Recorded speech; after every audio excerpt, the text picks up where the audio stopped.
వీళ్ళందరూ వాళ్ళ సమాచారాన్ని ఇచ్చినోళ్ళు, వాళ్ళందరూ జనజీవన స్రవంతిలో ఉన్నోళ్ళు. ఇప్పుడు 16 లక్షల పైగా జనాభా జనజీవన స్రవంతిలో లేరు.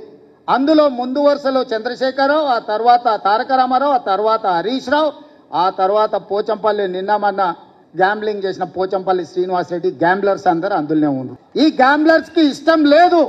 ఎందుకంటే వాళ్ళ లెక్క తెలుస్తుంది. వాళ్ళ లెక్క తెలిస్తే పోయిన మంత్రివర్గంలో 4 ఆయనతోలే ఎట్లున్నారని మీరంతా మా బలైన వర్గాల సోదరులు అడుగుతారు, కడుగుతారు, వంగబెట్టి దంచుతారని లెక్క తెలియదని కుట్ర చేస్తుండ్రు. ఇక మా దాంట్లో మా అమాయక సోదరులు 75 ఏళ్ల తర్వాత ఒక లెక్క పక్కాగా మనం చేస్తే దాన్ని అర్థం చేసుకోకుండా ఈ లెక్క తప్పు అని అంటారు. ఈ లెక్క తప్పు అంటే మళ్ళీ మొదటికి వస్తుంది. అంటే ఇక మీ జీవితంలో ఈ లెక్క రావద్దని చంద్రశేఖరరావు ఏదైతే కుట్ర చేస్తుండో మీరు కూడా తెలియకుండానే ఆ కుట్రకు సహకరిస్తారు. నేను ఇవాళ వేదిక మీద నుంచి ఛాలెంజ్ చేస్తున్నా, ఎవరైతే 8 పేజీల లెక్కలో వివరాలు ఇచ్చి సంతకాలు పెట్టారో ఏ దాంట్లో కూడా ఒక్క తప్పు లేదు. ప్రతి కాలం వాళ్ళు రాసిచ్చిందే మా వాళ్ళు రాసుకున్నారు, వాళ్ళు సంతకం పెట్టింది ప్రభుత్వం దగ్గర ఉంది. మేము రాసుకోలే ఈ లెక్కలు, వాళ్ళు రాసి సంతకం పెట్టిన లెక్కనే మేము సేకరించినాం. 3,54,00,000 పైచిలకు ఏదైతే లెక్క ఉందో వాళ్ళు ఇచ్చిన సమాచారం 96.9% లెక్కలు ఇచ్చారు.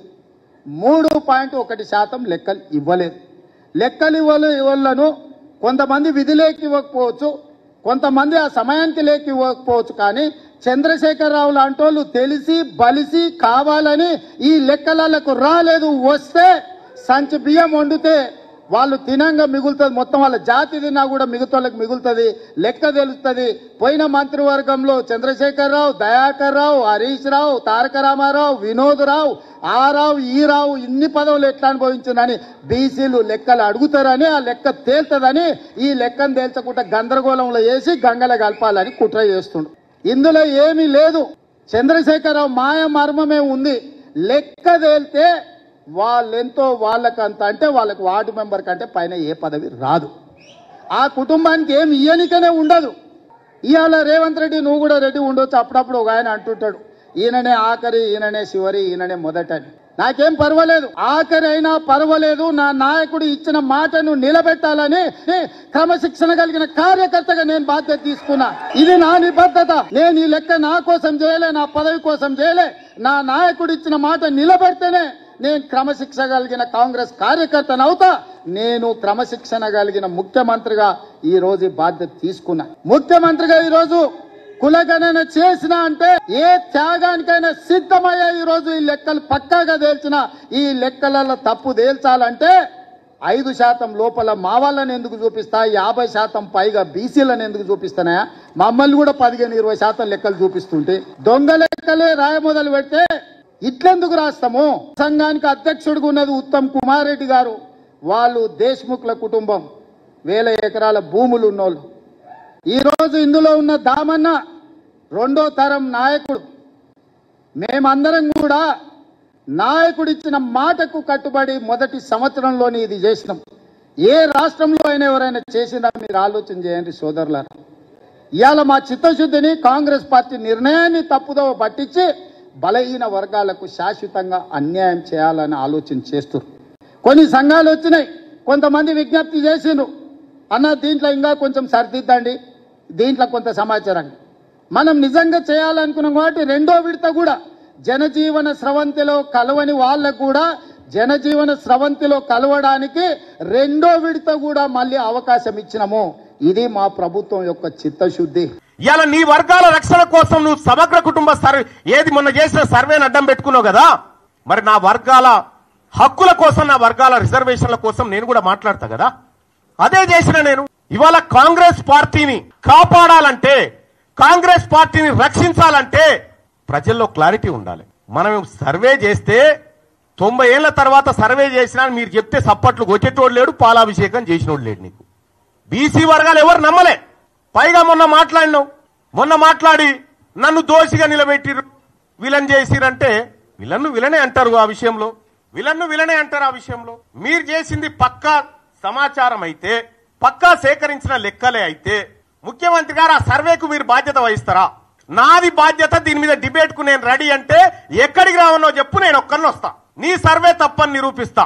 నేను కూడా సూచనే చేసిన మీకు ఆ రోజు సరిదిద్దుకునే అవకాశం ఉంది, ప్రయత్నం చేయండి, తప్పు కాదనేటువంటి మాట చెప్పిన. మీరు ఒక తప్పు చేసి ఆ తప్పును కప్పిపుచ్చుకోవడానికి మళ్ళీ తప్పు చేసి ఆ తప్పును కప్పిపుచ్చుకోవడానికి మళ్ళీ తప్పు చేసి ఇవాళ సమగ్ర కుటుంబ సర్వే ద్వారా, కుల సర్వే ద్వారా ఓసీల పాపులేషన్ పెరుగుతుంది. 2011లో మనమే చేసినాం కదా సెన్సస్. ఆ రోజు తెలంగాణ రాష్ట్రంలో ముస్లింల జనాభా, మొత్తం ముస్లింల జనాభా 44 లక్షలు ఉంటుంది. ఈ రోజు అదే 44 లక్షలు ఉంటుంది. ఇది ఎట్లా సాధ్యం? ముస్లింలు ఎవరు పిల్లల్ని కనలేదా? మధ్యలో సమగ్ర కుటుంబ సర్వే వదిలేద్దాం, కేసీఆర్ చేసింది. మన సర్వేలే కంపేర్ చేస్తేనే ఎక్కడ పొంతం లేదు కదా. మరి అటువంటప్పుడు ముఖ్యమంత్రి గారు మీరు బాధ్యతాయుతమైనటువంటి పదవిలో ఉన్నారు. ఈ బీసీలకు న్యాయం జరిగే విషయంలో ఏమైనా పొరపాట్లు జరిగితే మళ్ళీ సరిదిద్దుకోండి అని చెప్పి సూచన చేస్తా ఉన్నాము. మళ్ళీ సరిదిద్దుకుంటే తప్పేమీ కాదు. ఇవాళ తీన్మార్ మల్లన్న సర్వేను వ్యతిరేకించిందంటే నేను ఒకే ఒక్క కారణం అని చేరేటప్పుడు కూడా చెప్పినా, మాకు 42% రిజర్వేషన్ ఇస్తా అంటుండు రాహుల్ గాంధీ గారు అని చేరినాం. ఆయన ఆలోచన మేరకు, రేవంత్ రెడ్డి గారు పిలుపు మేరకు కాదు కదా నేను చేరింది, ఆయన ఆలోచన మేరకు చేరినాం. అదే నాయకుడు రాహుల్ గాంధీ గారు పార్లమెంట్ లో మొన్న మాట్లాడుకుంటూ, ఓ బీసీ నాయకులారా, బీసీ ఎంపీలారా, మీకు అన్యాయం జరుగుతుంటే మీరు మాట్లాడరా అని చెప్పిండు. మరి ఆయన చెప్పిందే నేను చేస్తా ఉన్నా, ఆయన చెప్పిందే నేను చేస్తా ఉన్నా. చేస్తున్నటువంటి సందర్భంలో బీసీ ఉద్యమం బలపడతా ఉంది, బీసీలందరిని ఐక్యం చేస్తా ఉన్నారు, దీన్ని ఎట్లయినా అణచివేయాలనేటువంటి ఒక కార్యక్రమం చేస్తా ఉన్నారు. ఈ చరిత్ర ఇటువంటి ఓళ్ళని కొన్ని వందల మందిని చూసింది ఈ గడ్డ, ఈ నేల. అందరం ఎంతకాలం భూమి మీద బతకడానికి రాలే. ఇవాళ మనం ఒక పని చేస్తే తరతరాలు గుర్తుండాలి. గా బీపీ మండల్ గారు చేసిన పని, గా జయశంకర్ సార్ చేసిన పని, వాళ్ళు చేసిన పని తరతరాలు గుర్తుంటది. ఇప్పుడు మీరు పని చేస్తే మీ మంత్రులకే మీ పేరు యాదకొస్తలేదా? అందుకోసమే ముఖ్యమంత్రి గారు ఇది మిమ్మల్ని పరిపాలన చేయమని అప్పగించినటువంటి సందర్భంలో మీరు తీసుకున్న నిర్ణయం తప్పని చెప్పిన. తీన్మార్ మల్లన్న తగలబెట్టింది కులగణన సర్వే రిపోర్టు తలగబెట్టిన నేను.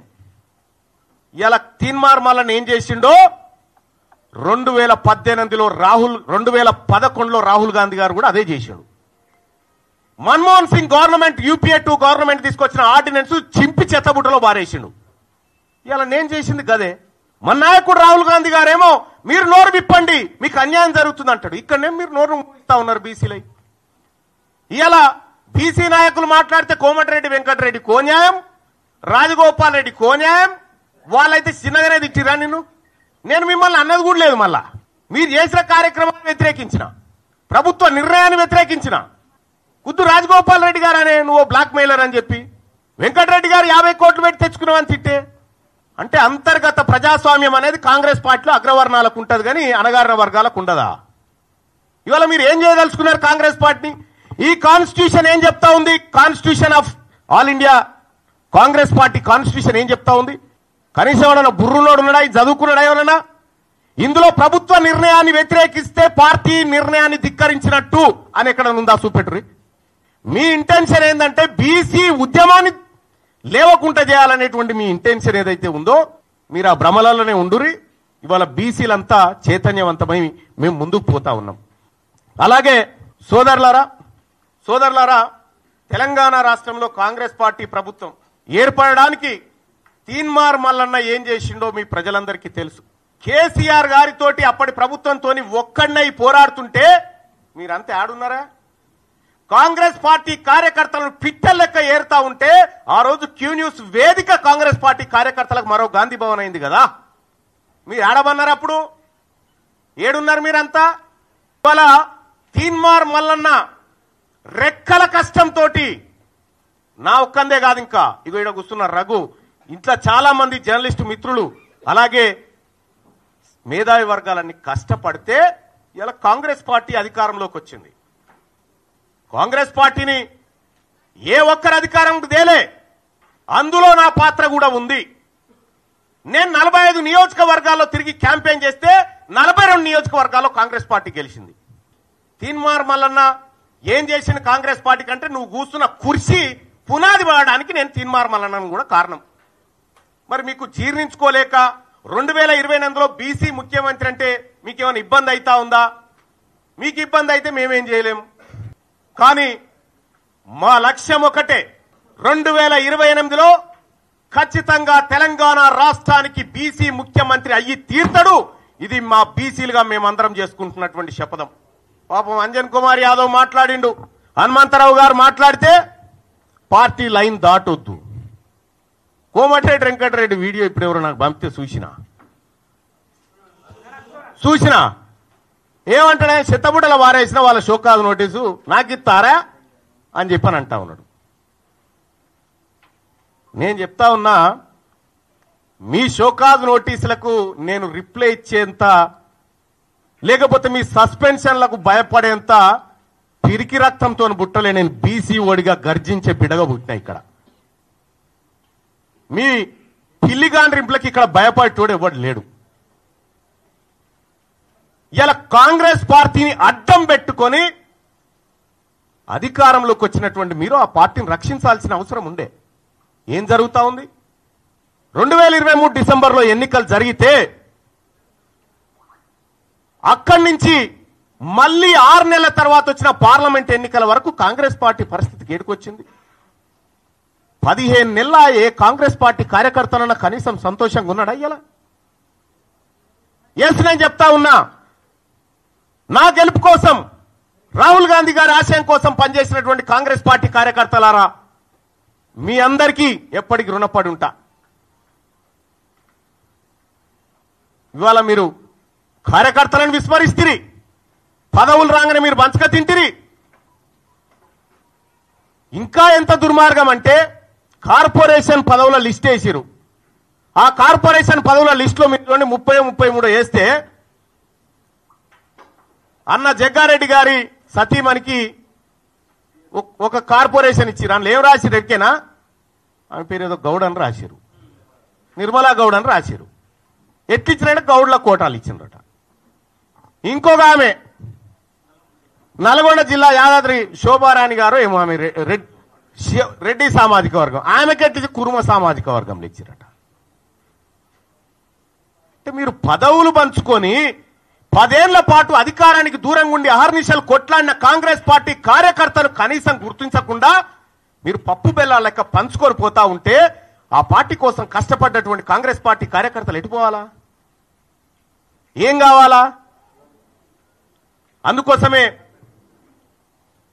ఒక్క కాంగ్రెస్ పార్టీ కాదు, అన్ని పార్టీల్లో ఉన్నటువంటి బీసీ బిడ్డలకు వాళ్ళకు అన్యాయం జరిగితే మేము మాట్లాడతాం, వాళ్ళ తరపున పోరాడతాం. ఇక రెండో విషయం, ముఖ్యమంత్రి గారు 6 నెలల కాలం అసెంబ్లీకి పార్లమెంటుకు, ఇవాళ తీన్మార్ మల్లన్న కాంగ్రెస్ పార్టీ తీన్మార్ మల్లన్నను గెలిపించింది అనేటువంటి మాట, గెలిపించినాక గిట్లనే నా మాట్లాడేదని ఒక మాట. నేను చెప్తా ఉన్నా, ఎవరు గెలిపించారు? తీన్మార్ మల్లన్న అసెంబ్లీ ఎన్నికల నుంచి పార్లమెంట్ ఎన్నికలు 6 నెలల కాలం ఉంటే నేను కంటెస్ట్ చేసినటువంటి వరంగల్, నల్గొండ, ఖమ్మం నియోజకవర్గంలో 5 పార్లమెంట్లు గెలిపించుకోగలిగినాం. మరి మీరు సార్, మీ సొంత మహబూబ్ నగర్ జిల్లాలోనే మీ అభ్యర్థి ఓడిపోయిండు. మీరు సిట్టింగ్ ఎంపీగా ఉన్న మల్కాజ్గిరిలో ఒక సీట్ రాలే. ఇవాళ మీరు కరెక్ట్ గా పనిచేసినంటే 6 నెలల పాటు కరెక్ట్ గా కాంగ్రెస్ పార్టీ విధానాల కోసం పనిచేసినంటే ఆ 8 సీట్లు కూడా కాంగ్రెస్ పార్టీకి వస్తే ఇలా నరేంద్ర మోడీ ప్రభుత్వమే లేదు కేంద్రంలో.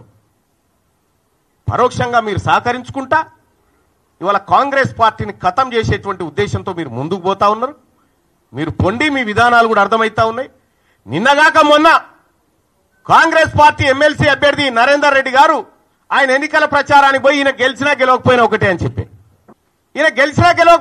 అని చెప్పే, మరి నరేంద్ర మోడీ గారు బొమ్మ పెట్టుకున్నటువంటి బీజేపీ అభ్యర్థి ఆడ గెలుస్తా ఉన్నాడు. ఇంకో టీచర్ ఎమ్మెల్సీ ఎన్నికల్లో భారతీయ జనతా పార్టీ ఒక బీసీ బిడ్డకు టికెట్ ఇచ్చి ఫస్ట్ ప్రియారిటీలో టీచర్ ఎమ్మెల్సీ గెలిచి ఆ ఇంపాక్ట్ తోటి పట్టభద్రుల ఎమ్మెల్సీ ఎన్నికలు కూడా గెలుస్తా ఉంది.